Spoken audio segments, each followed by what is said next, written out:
Alors aujourd'hui, c'est une date particulière hein, puisque nous sommes sous l'influence de la pleine lune. Donc la pleine lune, en plus c'était une super lune, donc une lune particulièrement grosse et lumineuse qu'on pouvait observer la nuit dernière. Hein. Je crois elle est arrivée cette super lune vers 4h45 il me semble. Et j'ai décidé donc de placer ce live sous le thème de la libération. Et en parlant de la libération, je vais évoquer ces trois grands sujets qui sont la confiance, la foi et au centre de ces deux, l'amour. Alors pourquoi en fait cette date est associée à la libération? Comme je vous ai dit hein, dans le cadre de mes voyages, ma particularité c'est de m'intéresser aux différentes traditions spirituelles. Et notamment, en fait, si on va chercher dans la tradition juive, cette date, en fait, qui correspond à la pleine lune, correspond au moment où Moïse et son peuple se sont libérés de l'emprise égyptienne et ont commencé leur exil qui va durer 40 ans dans le désert. C'est ce qu'on appelle l'Exode, en fait. Tout ce chapitre biblique est retracé dans le livre de l'Exode.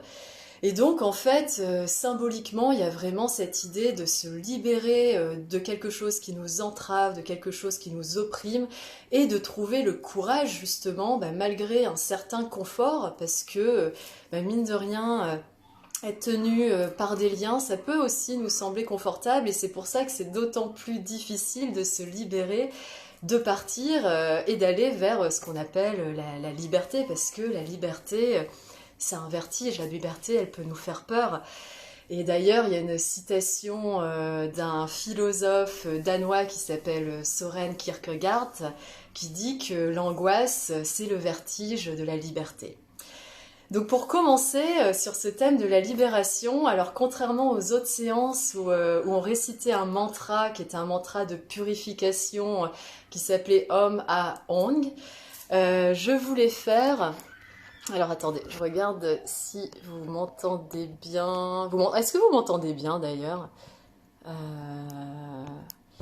Est-ce que vous m'entendez? Vous m'entendez, hein? Je ne sais pas si vous m'entendez. Attendez, je regarde sur ce téléphone si ça marche bien. Hop. Alors je ne vois pas les commentaires sur Facebook.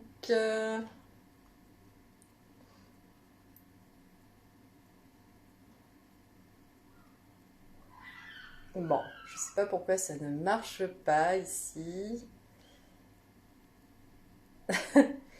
Aucune idée.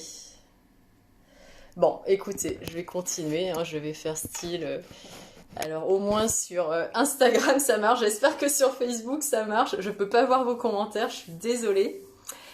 Et donc voilà, donc pour commencer sur ce thème de la libération, plutôt que de réciter le mantra Om A Ong, j'ai voulu en fait vous passer une musique qui est pour moi comme un mantra en fait, qui est très portante d'une chanteuse américaine qui s'appelle Peya. Et en fait, on va commencer par respirer, donc je vais vous guider dans la respiration, l'inspiration, l'expiration. Et ensuite, pour moi, le symbole de la libération, c'est l'oiseau, en fait, le fait de pouvoir voler, de pouvoir un peu s'extirper de cette situation très contrainte que nous vivons aujourd'hui. Et donc, librement, on va faire des mouvements comme si nous étions des oiseaux sur le rythme de la musique. Et donc en fait, je vais la mettre, hein, et je vous dis juste les paroles. Donc les paroles sont en anglais. C'est comme un mantra qu'elle répète pendant une dizaine de minutes. Donc j'ai sélectionné 3 minutes de chanson. Et donc ces paroles nous disent Blessed we are to dance on this ground with the rhythm of saints to carry the sound. Donc ça veut dire bénis sommes-nous de danser sur cette terre avec le rythme des saints qui emportent avec eux le son. We hold the prayer for the earth, for the ones yet to come. Nous avons une prière pour la terre, pour ceux qui sont à venir. May you walk in beauty and remember your song. Puissiez-vous marcher dans la beauté et vous remémorer votre chanson. Et quelle est cette chanson? Quel est ce mantra? Remember why you came here. Remember your life is sacred. Donc souvenez-vous pourquoi vous êtes ici. Souvenez-vous que votre vie est sacrée. Remember why you came here. Remember this life is sacred. Souvenez-vous pourquoi vous êtes ici et souvenez-vous que votre vie, que cette vie est sacrée. Donc je vous mets la chanson et vous allez voir, la mélodie est très envoûtante.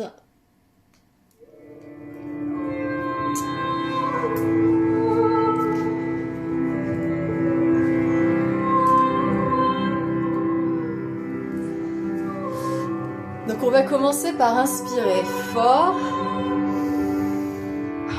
et on expire. On inspire et on expire.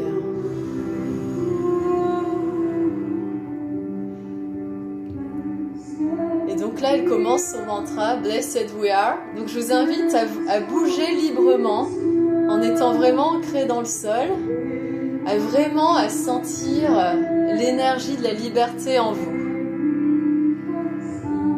Comme si on était des oiseaux en fait. On bouge les bras d'un côté et de l'autre.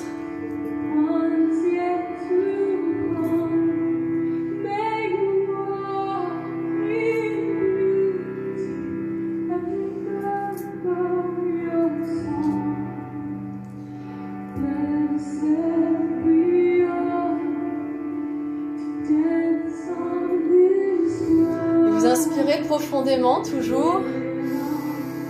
Et vous expirez.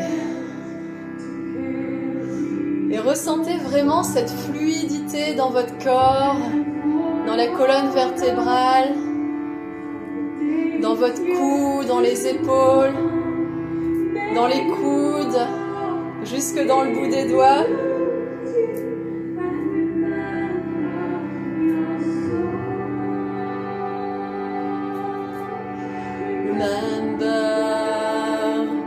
Why you came here. Remember your life is sacred. Remember why you came here. Remember your life is sacred. Là c'est plus rapide, donc vous pouvez bouger plus rapidement et on inspire toujours et on expire et sentez vraiment la libération dans tout votre corps.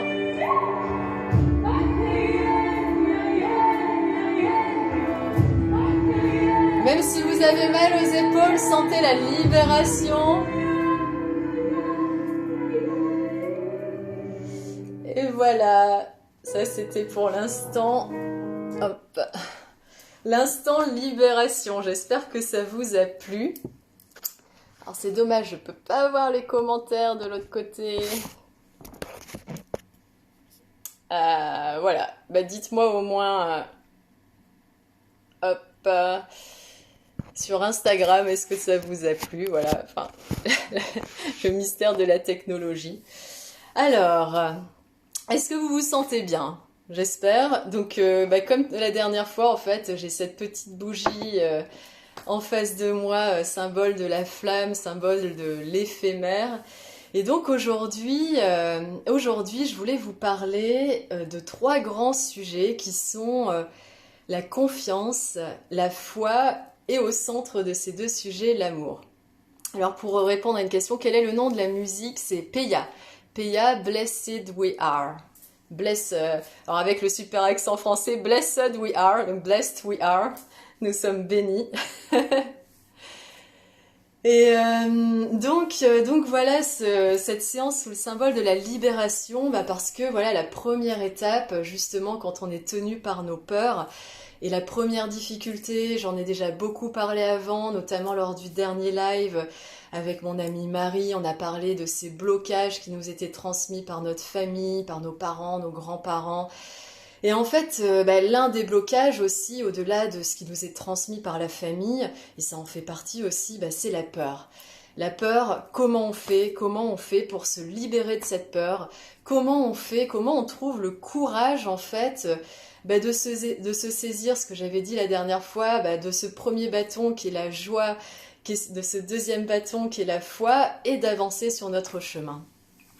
Alors, la confiance. Donc ça, c'est le premier sujet, c'est-à-dire qu'on ne peut pas avancer sur notre chemin si on n'a pas, à un moment donné, trouvé la confiance en nous-mêmes, en fait.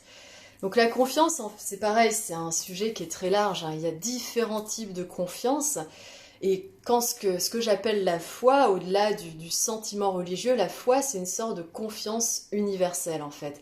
La foi, en fait, c'est la confiance absolue. Mais pour revenir sur la confiance en elle-même, la première confiance on a dans un premier temps, et on a tous cette confiance-là, c'est la confiance en la vie, de façon générale. Et cette confiance, en fait, c'est celle qui nous permet de nous lever le matin, de ne pas avancer dans notre vie en se disant que à chaque pas, finalement, on risque de mourir, parce que c'est ça la réalité de la vie.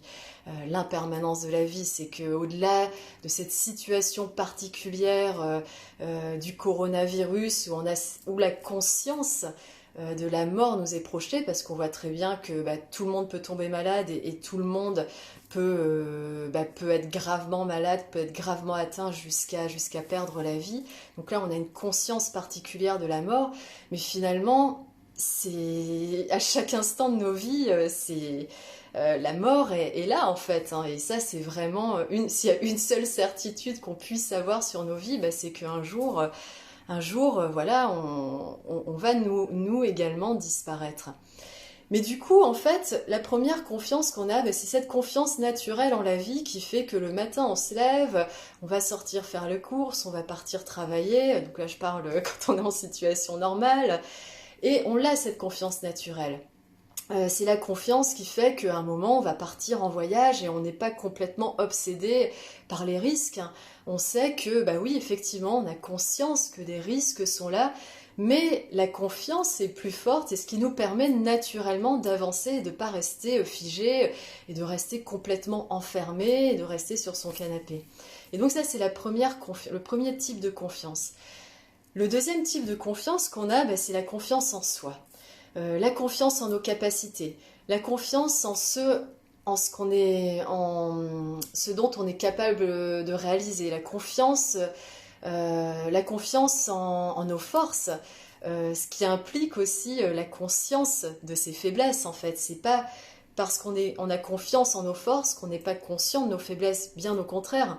Et le meilleur moyen en fait de pouvoir évoluer et de pouvoir construire les choses, de construire n'importe quel projet, c'est d'avoir conscience non seulement de nos forces, mais conscience également de nos faiblesses, conscience de ce qui nous retient. Et c'est le premier pas vers la libération. Et c'est tous ces sujets-là qu'on avait déjà abordés en début de semaine avec Marie. Et donc la confiance en soi, en fait, comment elle se construit finalement? La question c'est pourquoi il y a des personnes, on voit bien autour de nous, il y a des personnes qui ont beaucoup plus confiance en elles et d'autres qui hésitent, et du coup les hésitations et cette peur et ces doutes sont tellement grands que finalement ces personnes restent figées sur place.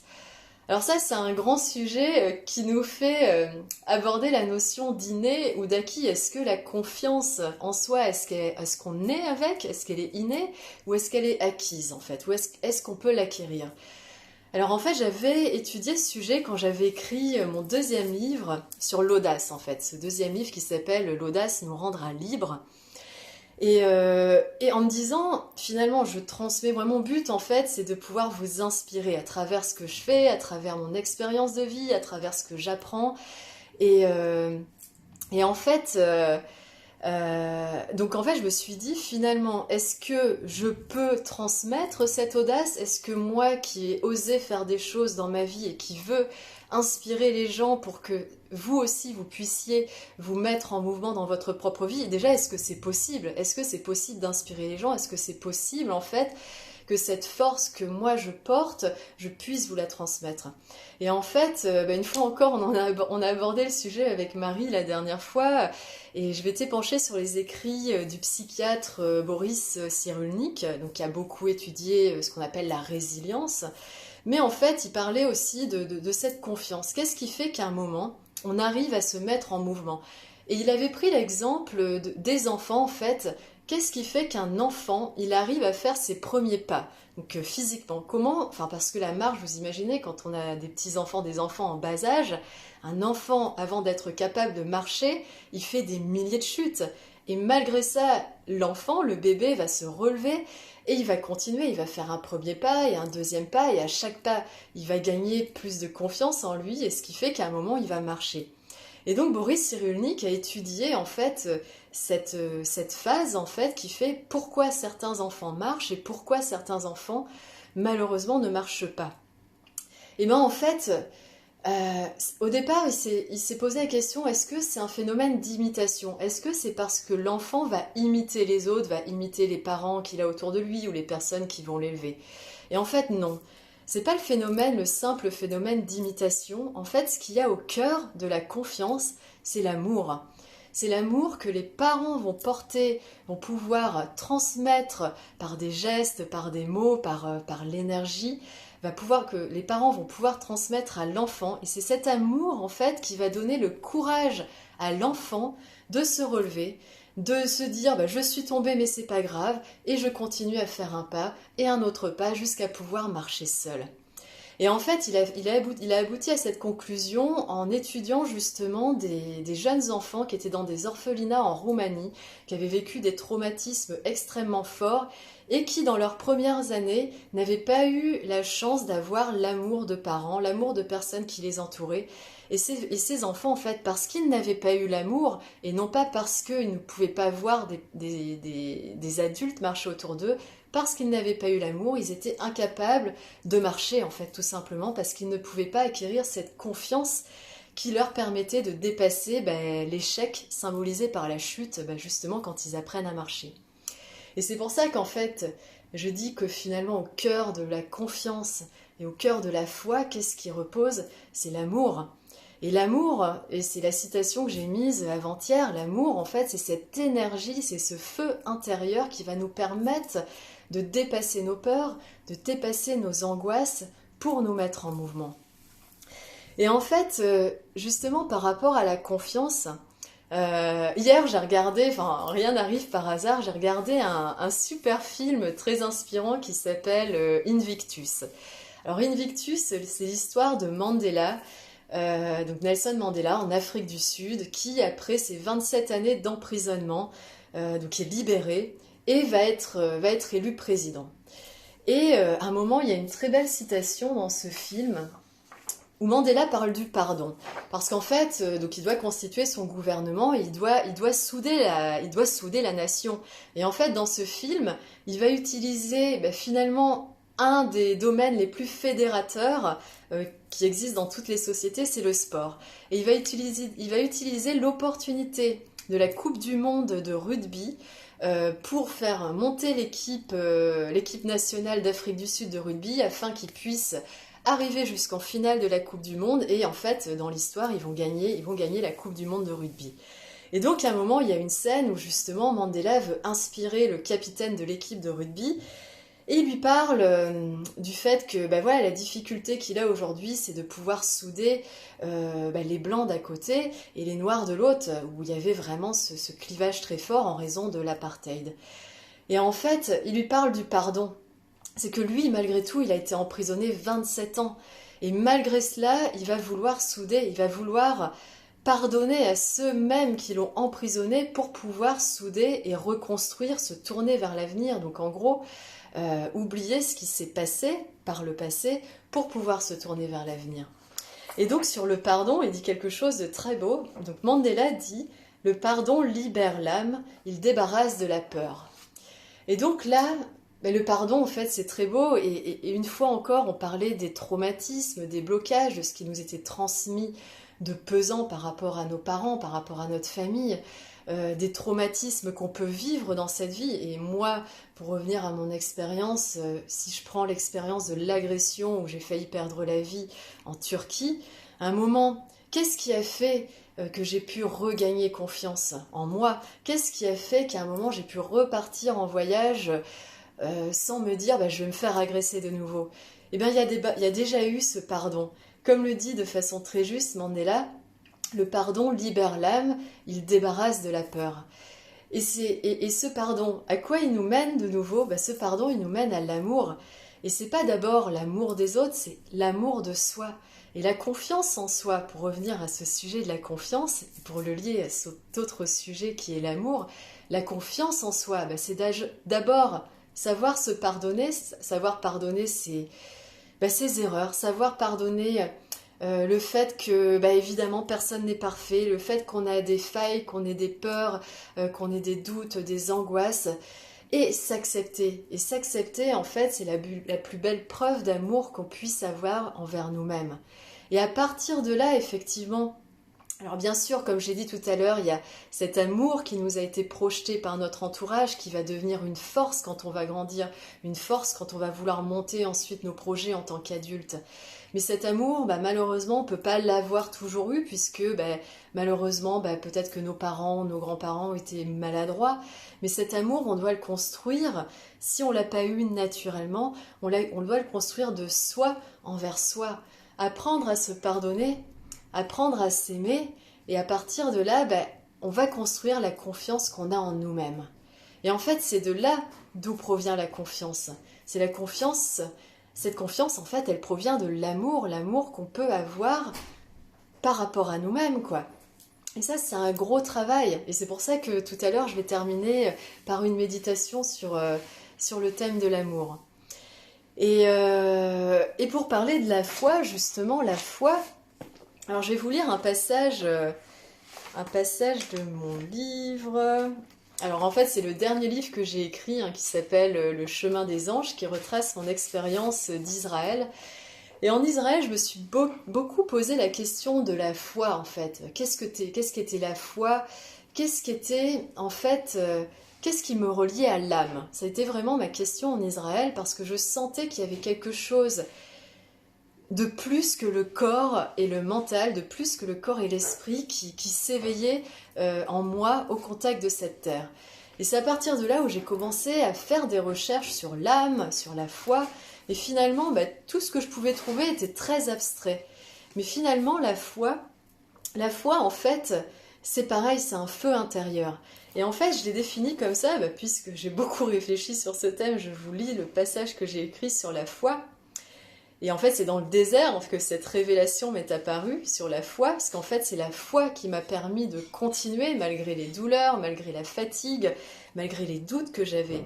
Et donc, j'écris, la foi, c'est plus que la confiance, c'est croire en soi, en la nature, en la terre, croire en l'invisible, en une entité qui nous dépasse, en Dieu, en l'univers, au tout.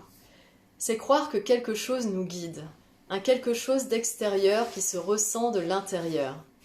C'est croire au-delà des croyances, c'est croire en l'éveil de la conscience. La foi est énergie, elle est amour.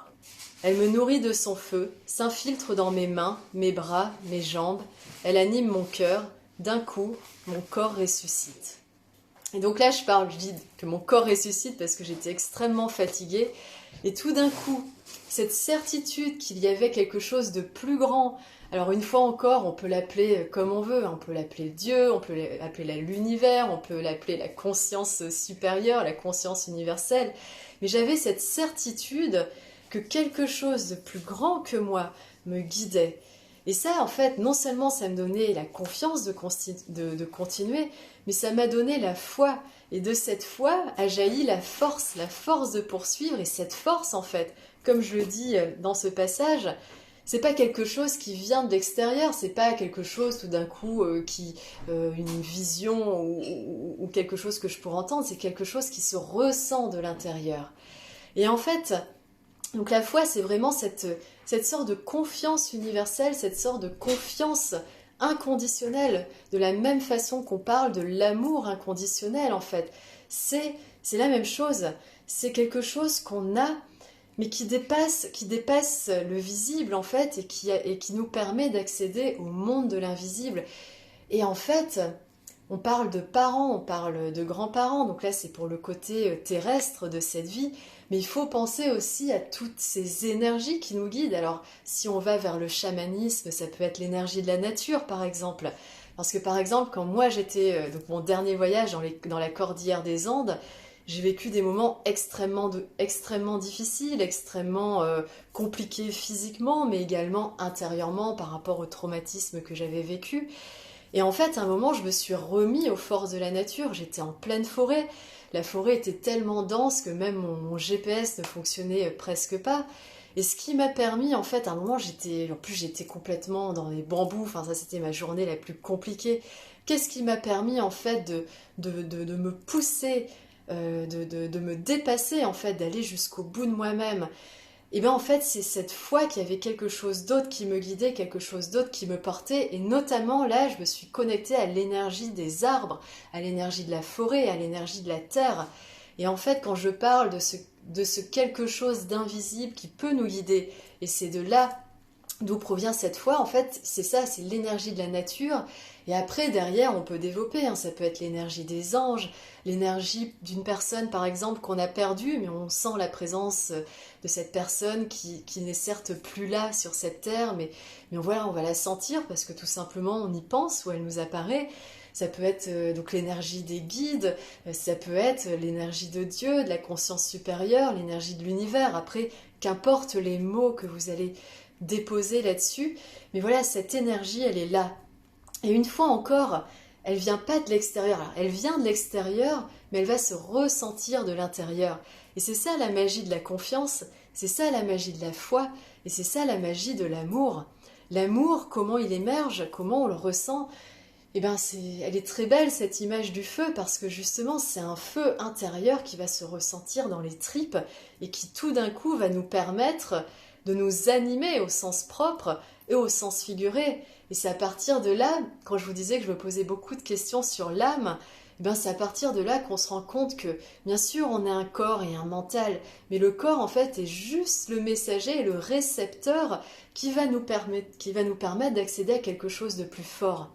Et à partir de là, on va développer sa confiance. Déjà, on développe sa conscience, hein, c'est ce qu'on appelle une élévation de la conscience, mais on va développer aussi sa confiance parce qu'on sait que malgré tout, malgré les épreuves, malgré les traumatismes qu'on peut vivre, malgré les douleurs, malgré les souffrances, eh bien, il y a quelque chose qui va nous permettre d'aller au-delà de ces épreuves, de ces obstacles, et qui va nous permettre de continuer. Et c'est ça, en fait, l'expérience de la vie. Et la puissance de l'expérience de la vie, c'est d'être capable de ressentir tout ça à l'intérieur de soi et d'avoir confiance en ces choses-là, d'avoir confiance en la vie, d'avoir confiance en soi et du coup, par extension, d'avoir confiance en les autres. Et justement, donc en parlant des autres personnes, donc je vous donnais tout à l'heure l'exemple, quand Boris Cyrulnik étudie le fait qu'un enfant, qu'est-ce qui pousse un enfant à se mettre en marche? En fait, il parle de l'amour de ses parents. Et bien en fait, donc il parle de l'amour des personnes qui nous entourent. Et en fait, c'est très important à un moment donné quand on cherche à se mettre en mouvement dans sa propre voie. Alors évidemment, on peut avoir des blocages, des traumatismes. Évidemment, ce qu'on nous a transmis dans notre éducation, l'entourage a pu être très maladroit et ne nous a pas forcément transmis cet amour qui nous porte. Mais l'enjeu, en fait, justement, quand je vous parle de la confiance aux autres, et c'est là, en fait, l'importance de s'entourer des bonnes personnes. Et pour revenir à l'inspiration, en fait, c'est primordial de pouvoir lire des livres qui nous inspirent. Ça va développer cet amour qu'on a par rapport à soi et par rapport à ce qu'on appelle des rôles modèles.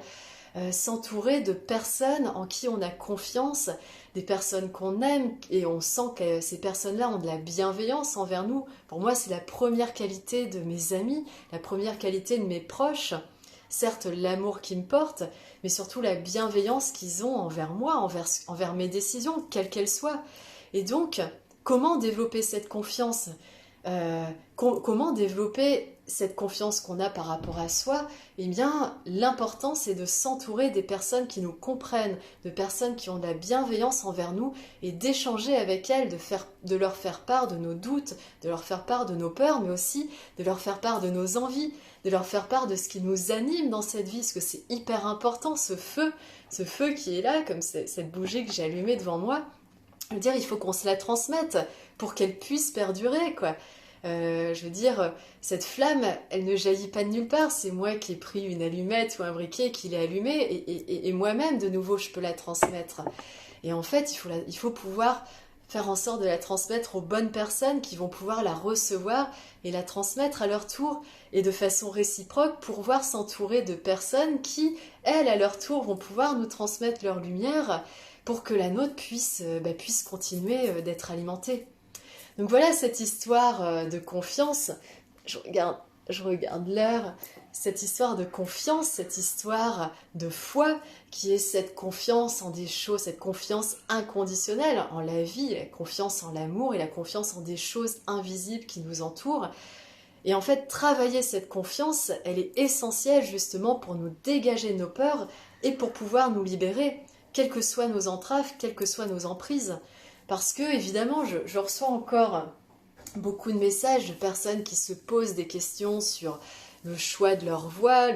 Voilà, il y a des personnes, ça fait 1 an en fait, qu'elles sont en stand-by professionnel et elles n'arrivent toujours pas à se mettre en mouvement dans leur voie. Et bien, le meilleur conseil que je peux vous donner, c'est déjà pardonnez-vous. Il ne faut pas culpabiliser. Pardonnez-vous le fait que bah oui, ça prend du temps de trouver sa voie et vous allez voir autour de vous des gens qui vont plus vite ou des gens qui vont plus lentement, mais ça c'est pas grave. Mais déjà pardonnez-vous, oubliez le regard des autres et pardonnez-vous. Et avec ce pardon, en fait, vous allez apprendre à vous aimer.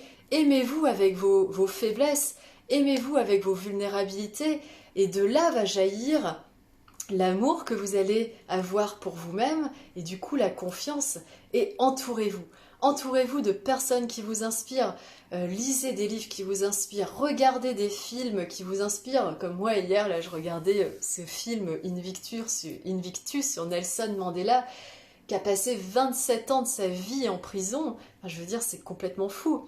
Dans une cellule, nous on se plaint, mais je veux dire, lui il était dans une prison d'une cellule de 20 mètres carrés, et il a eu la force de pardonner. Il a eu la force de pardonner parce qu'il avait la foi. Il avait la foi en ce qu'il était, il avait la foi en sa nation, et il avait la foi en quelque chose de supérieur qui le guidait. Donc voilà, mes conseils sur comment se libérer de ses peurs et comment acquérir cette confiance et cette foi, ben voilà, c'est l'amour. Donc pardonnez-vous, aimez-vous, et puis entourez-vous de gens qui vous aiment, entourez-vous de bienveillance, et chaque jour, remerciez la vie d'être là en fait, d'être en vous. Chaque souffle, en fait, c'est la vie qui s'infiltre en vous, et ça, c'est précieux. Donc voilà.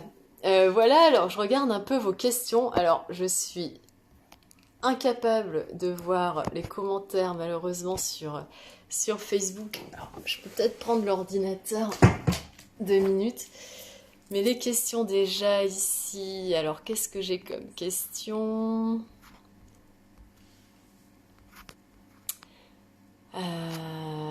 N'hésitez pas à me poser vos questions.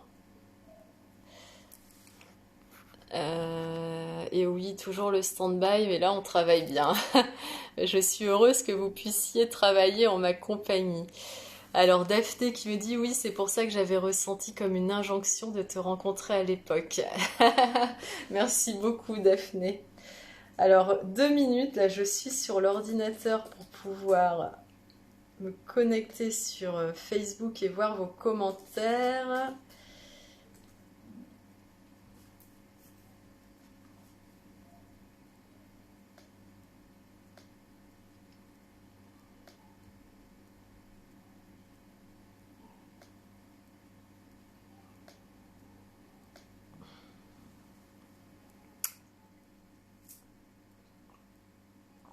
Et alors, tout à l'heure, là, juste dans 5 minutes, une fois que j'aurai vu les commentaires, en fait, on va faire une méditation sur le thème de l'amour, justement.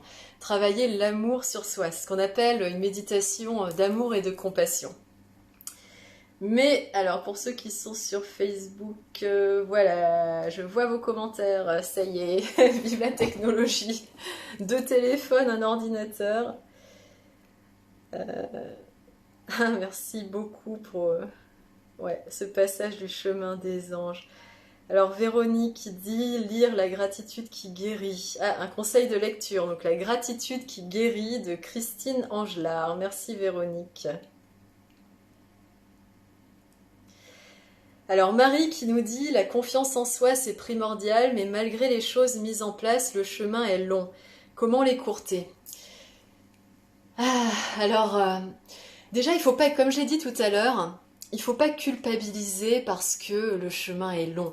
En fait, bien sûr, on voudrait que les choses aillent toujours plus vite. Et moi-même, et comme ce confinement, on voudrait qu'il s'écourte pour pouvoir se remettre en mouvement, justement. Et moi aussi, j'ai très hâte de retrouver ma liberté, hein, parce que vous imaginez la situation dans laquelle dans une privation de liberté, quoi. C'est très compliqué à gérer. Mais bon, pour revenir notamment à la confiance, donc comment l'écourter? Eh bien je dirais, et ça c'est ce que j'avais dit dans un de mes premiers lives, c'est il faut vraiment faire le ménage dans sa vie. Et cette opportunité de confinement, ce confinement est une opportunité justement pour faire le ménage dans sa vie. Donc on voit bien aujourd'hui qui pense à nous en fait, qui vous appelle, qui avez-vous envie d'appeler, envers qui ressentez-vous de l'amour naturellement, qui éprouvent de la bienveillance envers vous. Et bien ces personnes-là, elles sont précieuses et c'est les personnes que vous allez garder auprès de vous. Et en même temps, vous avez des personnes aussi qui vous plombent.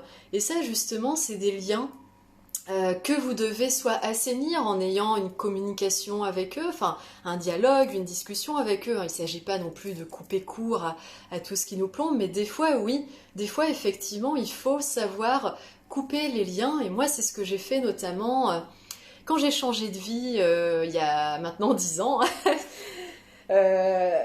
Je veux dire, j'ai complètement changé de milieu. J'étais dans l'armée, j'étais dans cette carrière dans la gendarmerie. J'ai décidé de divorcer et à un moment, dans un divorce, c'est très compliqué parce qu'on a des amis en commun. Et à un moment, naturellement, j'ai vu des amis qui prenaient le parti de mon ex-mari, par exemple. Alors bien sûr, c'était douloureux, je dis pas que c'était facile, mais j'ai décidé de couper. J'ai décidé de couper avec eux parce que déjà, voilà, au moins ça permettait de résoudre le mal-être qui s'était insinué entre nous.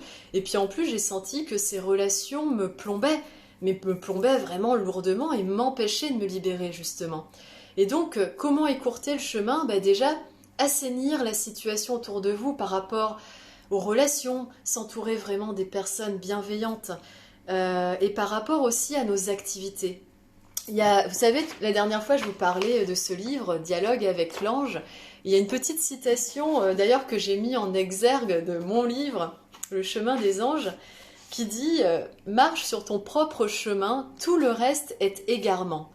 Et ça, c'est la clé, c'est-à-dire que dès lors où vous sentez que vous n'êtes pas sur votre chemin, dès lors où vous sentez que tout ce qui vous entoure vous entrave, c'est qu'à un moment, il y a quelque chose à assainir, il y a quelque chose à réorganiser. Hein. C'est pas forcément couper des relations, mais c'est mieux vous organiser dans votre emploi du temps, mieux peser le pour et le contre d'une relation, rétablir un lien de communication. Et en fait, c'est ça, comment écourter. Du coup, le résumé aussi, c'est se mettre en mouvement, c'est dire agir dans ses relations, agir dans son quotidien, agir dans son planning, être organisé, faire preuve de rigueur aussi, c'est très important dans le fait de construire son chemin. C'est pas juste, alors moi je suis aussi une grande rêveuse et je passe énormément de temps à penser, à réfléchir, à méditer pour pouvoir recevoir, mais à un moment il faut agir. Et agir, ça passe par de l'organisation. Il y a des gens qui ont besoin de se faire un planning dès le matin et en fait on se rend compte qu'en faisant un planning, mais même pour par exemple préparer les repas, on fait une liste de courses et on gagne du temps en faisant nos courses. Et c'est pareil pour la vie. On peut se faire un planning sur la journée, un planning sur des mois, sur l'année. Moi par exemple je pense à l'écriture de mon prochain livre et je me suis mise différentes échéances. Et tout ça en fait, ça permet d'écourter ce chemin. Pour répondre à ta question Marie.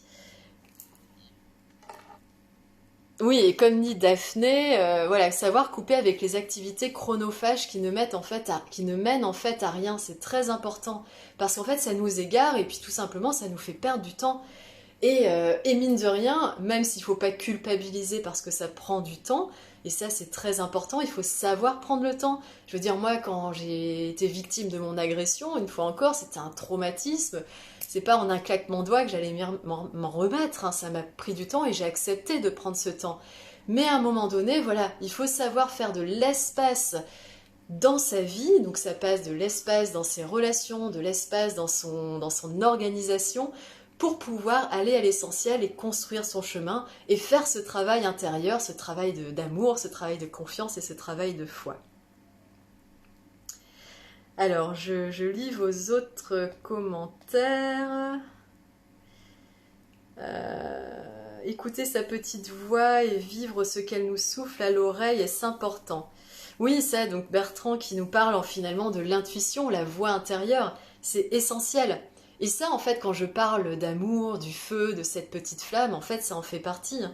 C'est ce qu'on ressent de l'intérieur, mais c'est quelque chose de très authentique. C'est pas la voix, clairement, on va le dire physiquement, c'est pas cette voix qui est créée par notre esprit, en fait, qui s'appelle des pensées, mais c'est une voix qu'on va recevoir, en fait, et qu'on va ressentir à travers le corps. C'est comme ça que je fais la différence entre la raison et l'intuition.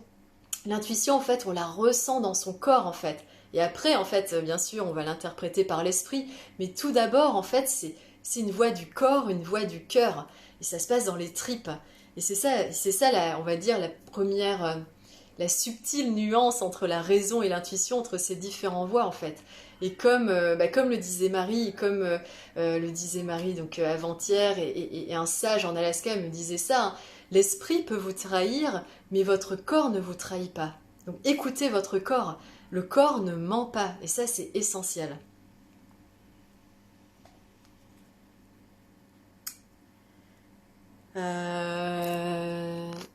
Alors n'hésitez pas, hein, si vous avez des questions, hein, je regarde au fur et à mesure et je regarde l'heure en même temps. Est-ce que ça passe très vite?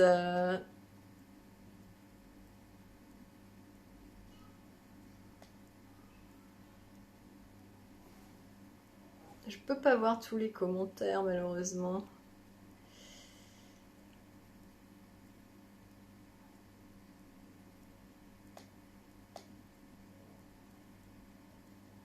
Un rendez-vous avec le thème de l'intuition. Oui, oui, oui, on parlera de l'intuition.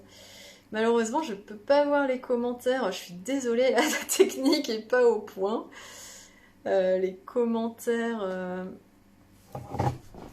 Je peux pas voir les commentaires que vous avez mis au début, là, sur Facebook. En fait, je ne vois que les derniers commentaires. Donc voilà, alors de toute façon, je vois qu'il ne me reste plus qu'un quart d'heure, parce qu'il est 18h45. Donc sur Facebook, hein, je lirai vos commentaires et je vous répondrai, promis. Et du coup, je voulais terminer par une méditation sur l'amour. Sur l'amour, puisque voilà, c'est le thème derrière la confiance et la foi, c'est vraiment le thème de cette séance. L'amour, un beau sujet. Donc en gros, je vais vous inviter, alors si vous avez une bougie, placez-la devant vous, sinon vous vous concentrez sur ma flamme. Donc je mets ça comme ça que vous puissiez tous voir la bougie. Donc vous concentrez sur la flamme, sur la lumière de ma bougie et on va commencer cette méditation sur l'amour. Donc installez-vous confortablement. On va faire une petite méditation de 10 minutes. Alors on inspire profondément. Et on expire. On inspire profondément. Et on expire.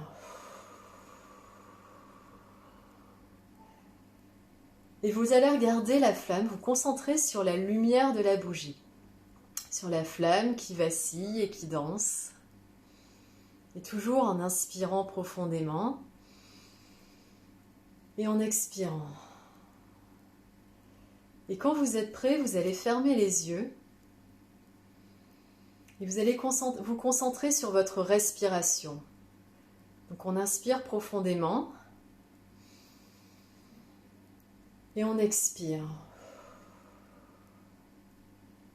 Et vous allez vraiment vous concentrer sur le souffle qui rentre à l'intérieur de vos narines quand vous inspirez et qui ressort par votre bouche quand vous expirez. Concentrez-vous vraiment sur le va-et-vient du souffle, sur les sensations de l'air qui rentre dans vos narines et qui sort par votre bouche. Donc on inspire profondément une nouvelle fois et on expire.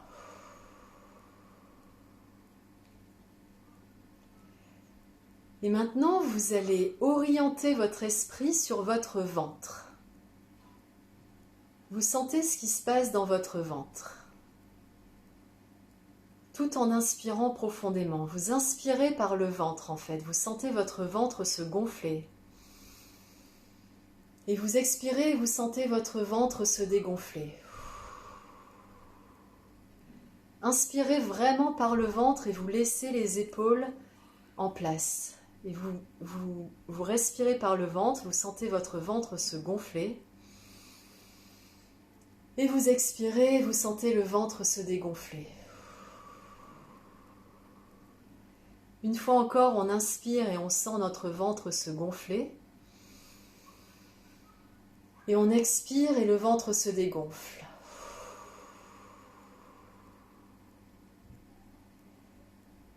Et tout en continuant d'inspirer et d'expirer, vous allez penser à quelqu'un que vous aimez profondément. Ça peut être l'un de vos parents, votre mère, votre père.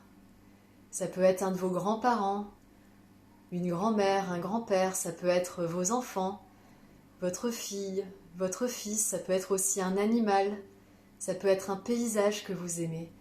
Mais pensez à quelque chose qui fait que naturellement, vous éprouvez de l'amour. Donc envers une personne, envers un paysage, envers un arbre, envers un animal, peu importe. Et vous pensez à cette personne, à ce paysage, à cet animal, et ressentez l'amour que vous éprouvez naturellement pour ça. Vous sentez cette personne à côté de vous. Vous sentez ce paysage devant vous, cet animal à côté de vous, et vous sentez cet amour qui se dégage naturellement de vous vers cette personne, et l'amour que cette personne dégage pour vous. Et tout en inspirant et en expirant, vous ressentez cet amour. Vous ressentez cet amour dans votre ventre, comme un feu qui vous réchauffe, qui réchauffe votre corps, qui réchauffe votre cœur. Ressentez cet amour, cette bienveillance pour cette personne, pour cet animal ou pour ce paysage. Ressentez cet amour dans votre corps. Et vous le ressentez vraiment comme une vibration à l'intérieur de vous. Comme si votre cœur devenait des cordes d'une harpe qui vibre au son de l'amour. Vous entendez cette mélodie de l'amour, cette mélodie de la bienveillance, de ce que vous éprouvez pour cette personne et de ce que cette personne éprouve pour vous. Vous entendez cette mélodie de l'amour vibrer en vous, dans votre corps, dans votre cœur. Et cet amour, il vous donne le sourire.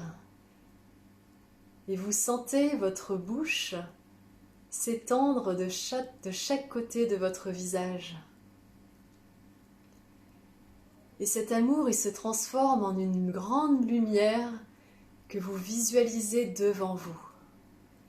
Une grande lumière douce, pleine, rose comme la lune qu'on a pu avoir cette nuit, la pleine lune rose, douce.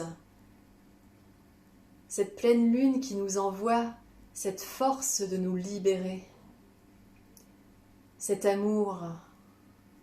Et pensez encore à l'amour de cette personne, l'amour que vous avez envers cette personne, ce paysage, cet animal, cette bienveillance.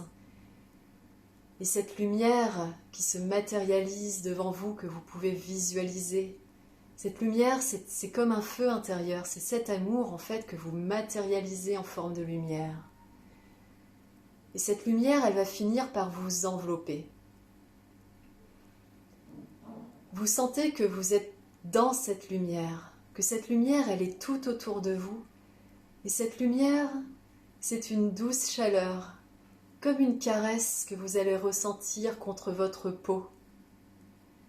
Comme la caresse du soleil, la caresse de la chaleur que vous sentez sur votre tête, sur vos bras, sur vos épaules, sur votre ventre, sur vos jambes, sur vos pieds. C'est une lumière, une grande lumière douce, une douce chaleur qui vous enveloppe, qui n'est rien d'autre que de l'amour, l'amour inconditionnel. L'amour que vous avez pour les autres et l'amour que les autres ont pour vous. Et laissez-vous envelopper par cette lumière, par cet amour. Et je vous laisse un instant avec cet amour, avec cette lumière. Inspirez profondément et ressentez cette chaleur qui vous berce, comme lorsque nous étions enfants, comme lorsque nous n'étions que des fœtus dans le ventre de nos mères. Nous sommes en sécurité et nous avons confiance. Confiance en la vie, confiance en nous et confiance en ces personnes qui ont de la bienveillance envers nous. Et je vous laisse dans cette chaleur un instant.